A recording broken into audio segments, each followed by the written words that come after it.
ശശി തരൂരുമായിട്ട് എന്താ ഇവിടെ കേരളത്തിൽ കോൺഗ്രസിനകത്ത് ഞങ്ങൾക്ക് ഒരു പ്രശ്നമില്ല. അദ്ദേഹം നമ്മുടെ MP ആണ്. അദ്ദേഹം എല്ലാ കാര്യത്തിലും ഇപ്പോൾ 2 ദിവസം ശശി തരൂർ ഇവിടെ ഈ ക്യാമ്പിൽ ഫുൾ ടൈം ഉണ്ട്. അദ്ദേഹം കോൺഗ്രസിൻ്റെ MP ആണ്. പിന്നെ ചില കാര്യങ്ങൾ അദ്ദേഹം പറയുന്നത് അദ്ദേഹം ഒരു 100% പാർട്ടിക്കാരനല്ലല്ലോ.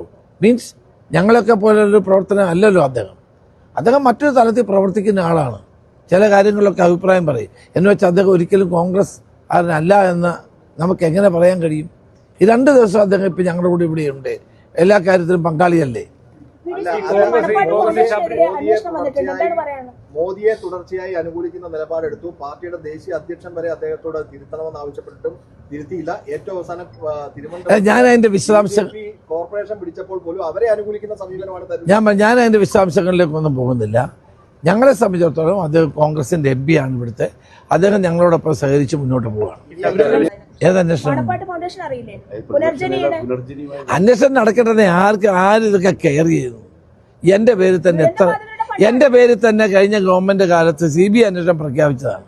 ഒരു CBI എന്നെ തിരക്കി വന്നില്ല, ഒരു EDയും വന്നില്ല, ഒരു വിജിലൻസും വന്നില്ല. അപ്പം ഇതൊക്കെ ഇലക്ഷൻ ആകുമ്പോൾ ധാരാളം ഓലപ്പാമ്പുകൾ കാണി പേടിപ്പിക്കാൻ നോക്കും.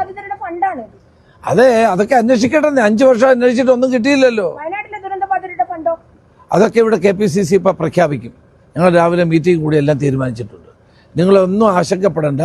കോൺഗ്രസ് വയനാട്ടിലെ ജനങ്ങൾക്ക് നൽകിയ വാഗ്ദാനങ്ങൾ മുഴുവൻ പാലിച്ചിരിക്കും. വിശദാംശങ്ങൾ ഞാൻ പറയുന്നില്ല. അത് ചുമതലപ്പെടുത്തിയവർ നിങ്ങളോട് പറയും.